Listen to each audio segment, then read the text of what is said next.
Today on Gun Talk Nation, we're talking with Remington Ammunition. They were out of the game for a little while, but they're back. And we get to talk about their newest product offering, Core-Lokt Tipped. Some of this was recorded a few weeks back when we got to go up to Arkansas and visit the Remington Ammo plant. Today, we're still dealing with Hurricane Ida, so some of this is being recorded in the dark, so you guys stay tuned. It's going to be great.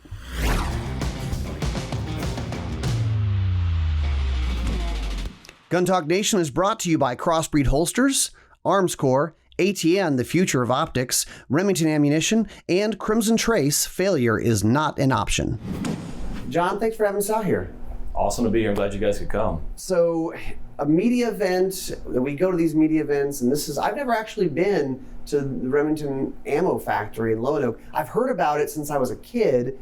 My dad went, my grandfather went, heard about the shot tower and all that stuff, but man, talk a little bit about the size and scope of the ammo operation here. Yeah, so just the facility itself, the campus is on, 1,200 acres. So, it's basically a little community into itself. And you guys were able to really get a sense for the kind of the size and the scale of the facility. And, it's just always fascinating. Every time I come down here, it's just, to me, it's amazing to watch, taking, strips of brass and brass wire and lead from its basically its raw form and how it just transforms into something, and it's just the the precision that goes into making a projectile and everything that's involved with that, and the equipment and the expertise of the folks that are out here on the floor. It just blows me away. It's truly amazing to see. It is awesome to see, and I've said that you guys are one of the few out there that do everything. Yep. And even to that extent, what you were saying is the raw materials. So there are ammo companies who, they don't make their own brass, they don't make their own bullets, they certainly don't make their own primers. You get everything, raw material, and you make it. That's absolutely true.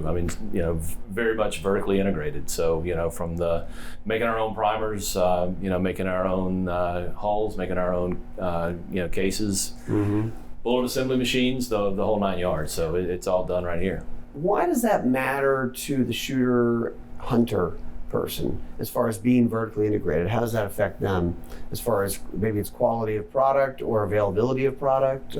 I think it's probably both of those to an extent. We can control the quality on every component that's basically going through this facility, and I think that's that's super important. And as you guys saw on the tour, it's beyond just the presses and the bullet assembly machines. It's the ballistics lab, the guys that are coming out on the floor and checking things periodically through the shift to ensure that pressures, velocity, accuracy, all those things are staying right in line where they need to be. And so it's a complete ownership of the process, and I think that's important because we can control that every step of the way. And it's super important, when you've got product going out in the field, people that are dependent on the performance, whether it's in the hunting arena or the law enforcement side of things as well, on the duty pistol side of the business. So it's a key strength for us. There's not a lot of folks out there that do it. There's a few of us, and I think everybody kind of knows who that is. But it's really a special thing, and as you can see walking through there, it's not something that somebody can just go flip a switch and decide to go do to that level. Exactly. I think several of us on the factory tour kept saying, man, there is a lot that goes into making this ammo, because I think people think, what's the big deal? There are 4 components in a metallic cartridge. Load the primer and throw the powder in there and throw a bullet in there and then just crank. It's the steps to getting to those 4 components. No, let me show you the 10 steps to take this sheet of brass and turn it into a case. Yeah. It's truly amazing to see. Is there a part that people would be surprised at how challenging it is, or is there a part of one component, or whether it's shot shell or rimfire or whatever, that you'd be surprised to go, that's a lot harder than it looks. I think a lot of people don't take for granted what, because rimfire ammunition is, typically a lower cost. Right. Obviously the volume's there, it's huge, but everything that goes into making a loaded round of rimfire ammunition, the priming operations, being able to, drop that pellet in, spin it into the rim of the shell, and to do it on the scale that we do it, millions and millions of rounds, coming out of this facility on a daily basis. That I think people see that, and they go to their local retailer and they pick up a brick of rimfire, and it's relatively inexpensive to go shoot. And I think that's important for our industry to be able to, people can afford to get out and pull the trigger. But I think the technology that goes into making that, and the efficiency that's there, and the precision and the detail, I think a lot of people would probably be really surprised. And folks that I've seen come through the facility that have never seen that before are typically blown away, because it's just it's just such a different process, and there's so many steps along the way. I mean, we're visually inspecting every single case that goes through there. If you think about that, to ensure that there's priming compound or priming mix. That's unreal. So I mean, you think about that, millions a day, and to be able to run that through an inspection process where you're verifying that there's primer mix in the case. It's just, to me, that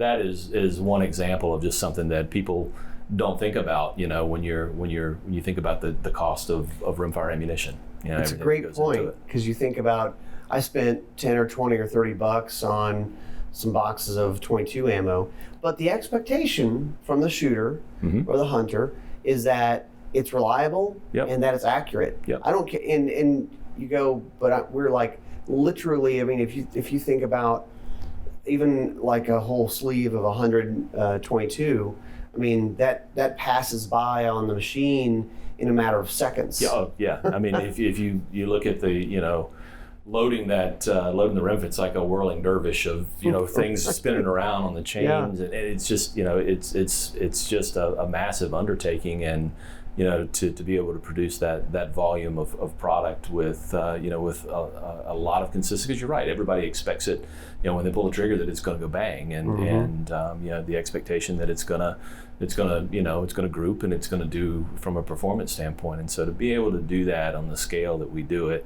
to me is it's, rimfire isn't always the sexiest thing, out there, but from a process standpoint, As a guy who thinks about the process and the manufacturing, you kind of do have to step back and go, that's kind of impressive. Yeah, do a Google search on, rimfire manufacturing equipment, see what you find. Right. It's all specialized equipment that's designed and intended for a very specific purpose. So, to be able to have that as a core competency, it's a barrier to entry for sure for others that are.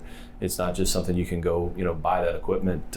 It's very specialized. It's it's developed, specifically for a very distinct purpose, and so it's really an amazing operation.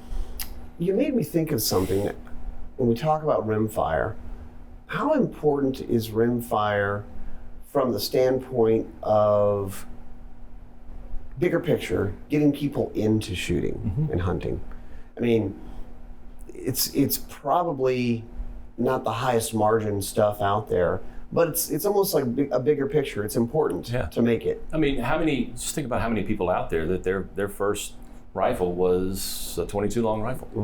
How many 1022s were sold? Millions. Marlin Model 60s. All of those platforms that are out there, and in some way, shape, or form, just about every one of us, has some origins in terms of learning to shoot with a rimfire rifle, because it's not exceptionally loud.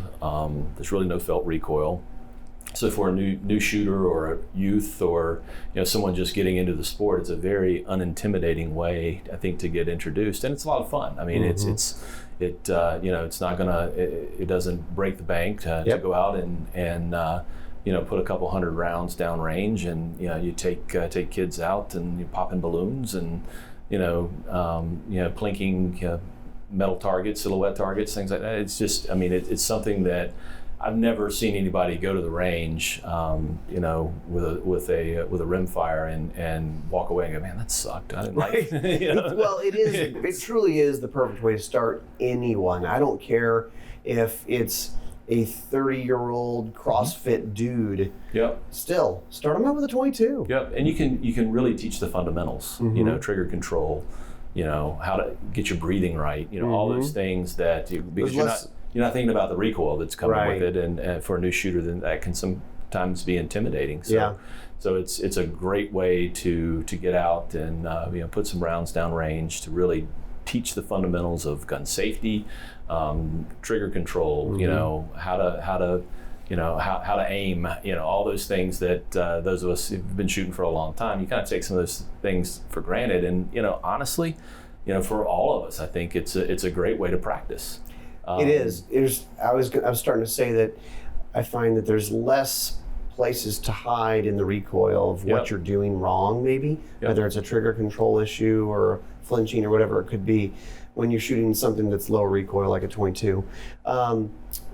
Actually, one thing we were looking at on the factory tour, and obviously Remington has a rich history, one of the oldest companies in America, right? I mean, 200 plus year history as a Remington company.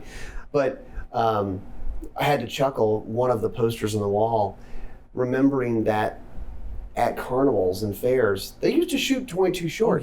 Real guns, shooting real bullets for carnival games. Yeah, you don't see that too much anymore. Amazing. Yeah, it is. I mean, it's a little, we live in a different world, there's no doubt about it. But yeah, I think that you know, just looking at the number of new shooters that have been introduced into the market just over the past 12 to 18 months, it's staggering. And you know, I think those of us that have been in the industry and have been in the sport for a long time, you know, there's a real opportunity, and I think a real responsibility as well to show some stewardship and to, you know, get those folks out to the range and, you know, provide some mentorship and you know, help them and coach them and you know, teach them the fundamentals, because it's you know, it's something that you know, you get someone to the range, whether they like to hunt or not, it's something that you can basically do for the rest of your life. You know, it's you know, you think about youth sports, and you know, most of us, you know, if we played youth sports, very few of us went on to play in college, and you know, I certainly didn't, and you know, and so, you know, there comes a point in time in your life where, you know, you're not playing football anymore. I was going to say, you don't see a lot of 60-year-old football players. No, but not at all. You can be in a trap league or whatever it may be, or do hunting, and for really your whole life. One of the things I observed out there was looking at the operation, and we, you know, today I've seen the shot shell operation, making the cases for metallic and the bullets and loading and all these different things.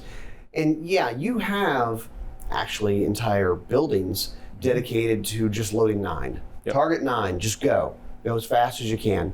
But you also, I kind of expected to just see 9, 223, 12 gauge, but I saw 35 Remingtons, 7 mags, 16 gauge. I mean, I saw all kinds. I saw 10 gauge. I saw all kinds of things either being loaded or the components being made for those.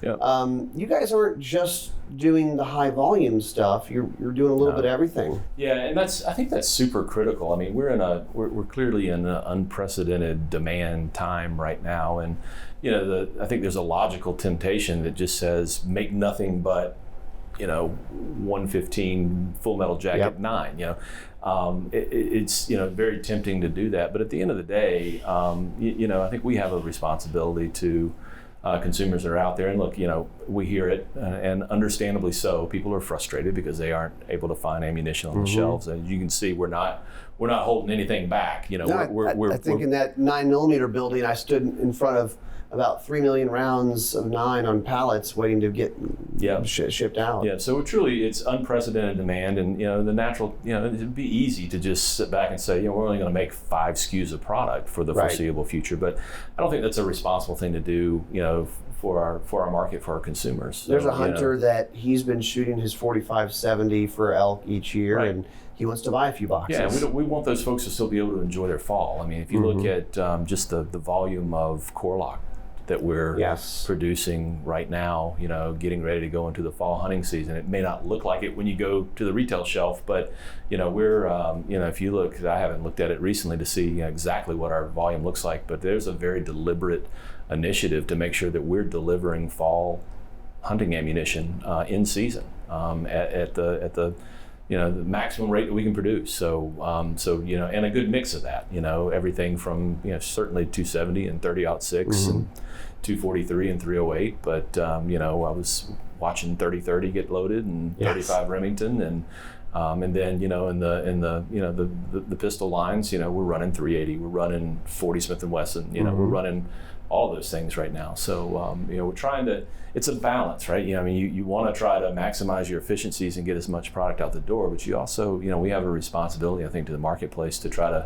to keep those shelves maybe not full right now, but at least a steady supply of those other cartridges and specialty use ammo available for the marketplace.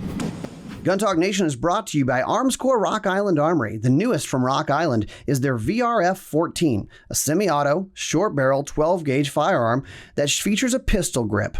The VRF-14 comes with a 5-round magazine, but it's compatible with VR Series 9 and 19-round mags as well. Made in America. Find out more about the Rock Island VRF-14 at Armscor.com today.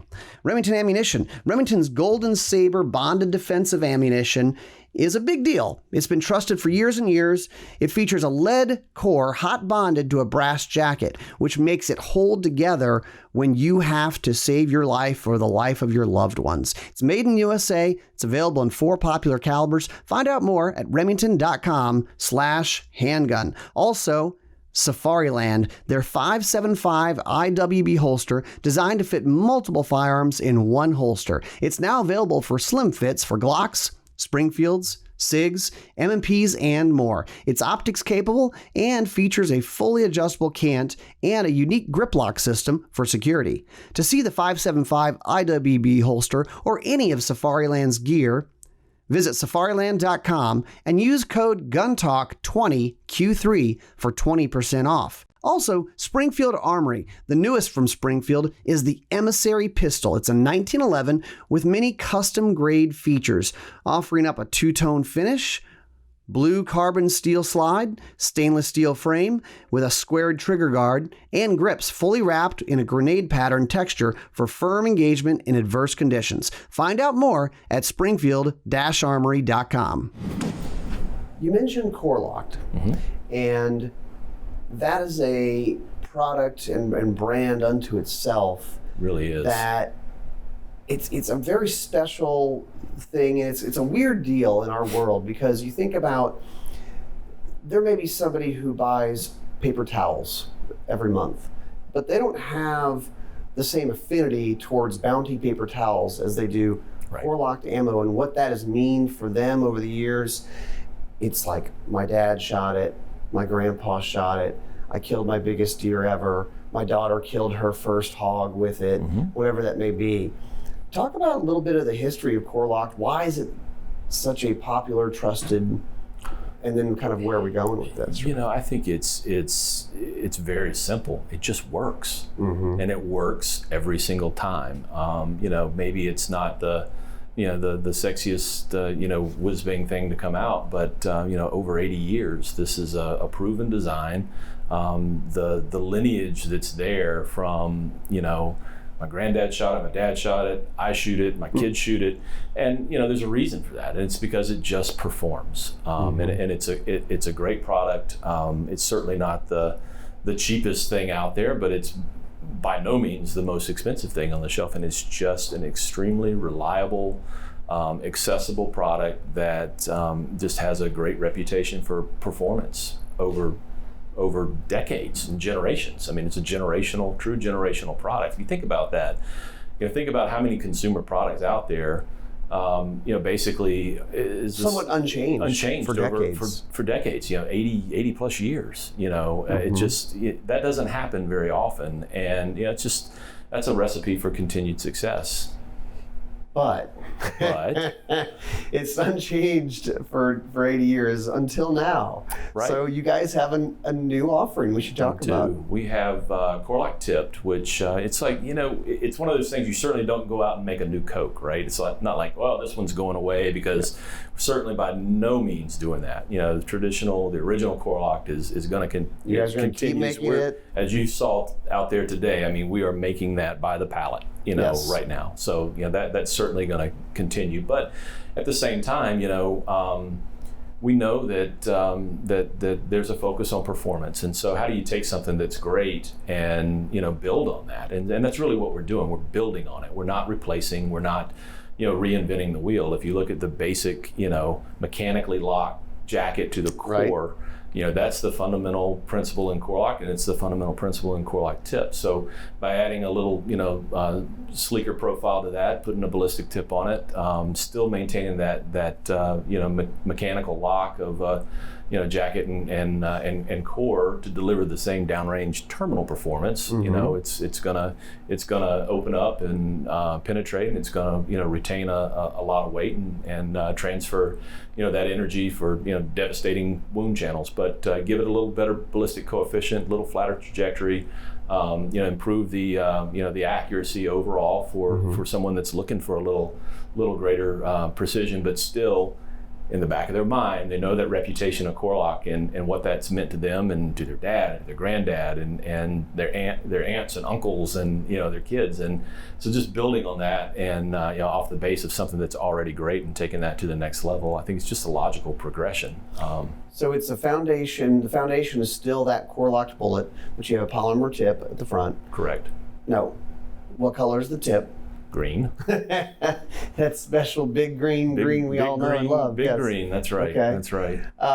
And about 15% better accuracy is what they're saying? Yeah, I mean, look, there's people out there that are going to say, I'm shooting 3-shot groups, 5-shot groups that are sub-minute of angle. How much better do you have to be? But we all know that people like performance, and right. So yeah, we're about a 15% on average accuracy improvement on something that's already great. Mm-hmm. So now we're just greater. It's Very cool. It's just a logical progression for us, and again, building on that name and that legacy and that heritage that you have with Core-Lokt, I think it was just a logical place for us to go, and I think folks are going to be pretty pleased with it. Well, one of the things that people I think like about Core-Lokt as well is that you do load it in so many different cartridges. Is that going to be true for Tipped, or where do we start? You have to start somewhere. Yeah, you're going to start. It's certainly not going to be as broad, right out of the gate. But the wonderful thing about that is it opens us up to continue to expand that line. Sure. But certainly in your bread and butter core cartridges, 243, 708, 270, 30-06, 300 Win Mag.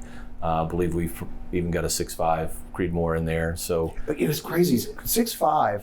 And that's what we used to say. I mean, you bring out a gun or you bring out some new ammo and it would be 270, 30-06, 308, 243. Yep.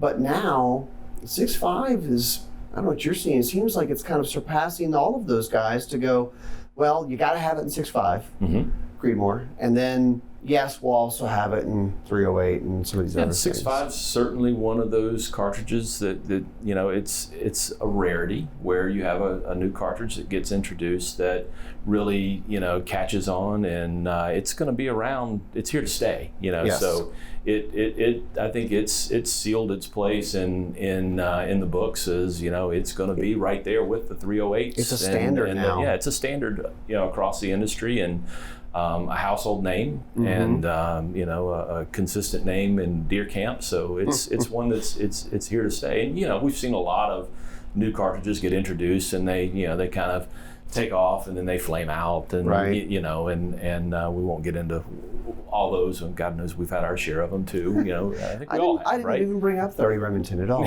Why'd you have to say anything? But you know what? I'm a cartridge nerd to a certain degree and a ballistics nerd. I grew up reading Gun Digest and the Bible and Shooter's Bible and all these different things of like comparing all the cartridges of the world and looking at the ballistics and what's the foot-pounds of energy of this and that. And I just would nerd out on that stuff, and I just enjoy all of it. It's kind of, we can go, well, I can kill everything in the world with a 30-06, or I can kill everything in North America with a this or that. But we still like to play that game, and it's just fun. Do you have a cartridge or a few that you particularly like? My go-to is a 30-06. Okay. I have a custom 700 C grade that Tim McCormick put together for me when he was running the custom shop. It's just got a beautiful piece of wood on it. Just an absolute tack driver. I mean, it's just it's got, you know, it's a walnut stock, and you know, it's a standard contour barrel, so you know, it's not some lightweight, you know, mountain rifle or anything like that. But you know, I've just got so many great stories with it, you know. And I hunt with other guns too, but that's my go-to. That is my mainstay, you know, deer rifle. That's the one that I love. And so it's pretty, but you do take it out in the woods. Oh yeah, I mean, you know, we've all got those, you know, guns in our safe that, you know, we may not ever shoot them, you know, but this is one that you know, it had a special place. You know, it was not long after I started with Remington, so it would have been in the early 2000s. You know, when Tim was still on board, and you know, running the custom shop, and it was a gun that we had, I think, at one of the writers' seminars. Okay. That your dad and granddad were probably there, actually, at the time, and just, it's, you know, just special. It's just, there's a lot of memories there.